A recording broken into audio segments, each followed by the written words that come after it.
Сюдикел, массера. У нас сегодня гости. Агучоля. Тетя в гостях и сама себе готовит галушки. Посмотрите, какие маленькие, аккуратные, красивые. Мне бы такие неохота было делать. Здесь уже готовые. Мама отварила мясо сегодня на косточках. Соседи приносили сахан.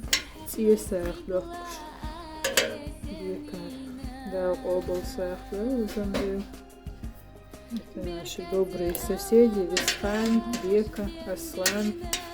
Они решили сахан. Ну, в общем, здесь пополнение еще.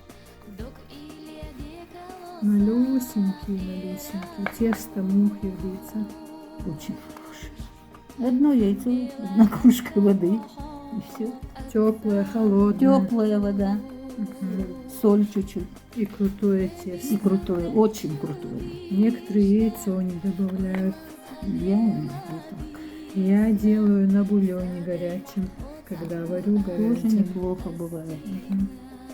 Тоже неплохо бывает. Но так как я не очень люблю галушки, я к вам не присоединяюсь.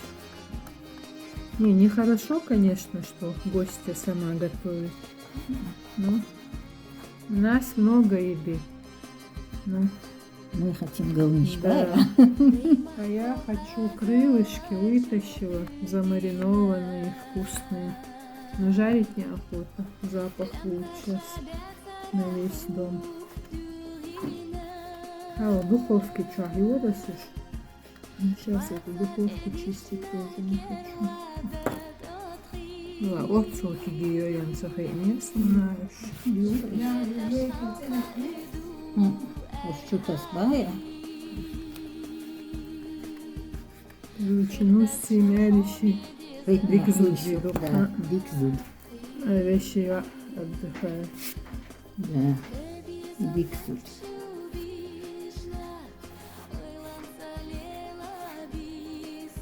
Сейчас тогда крылышки шпарзишь. Шпарзгудаться. Не, они просто, они замаринованы тюфамосом, то есть в аджике я их мариновала. Просто красные корочки пожарить. Асхастах пяшца няшан, духовки через стекло гадях мир. И обратно даться хватило свек. Так и сопротивный азелит килин. У меня дырки на руках были.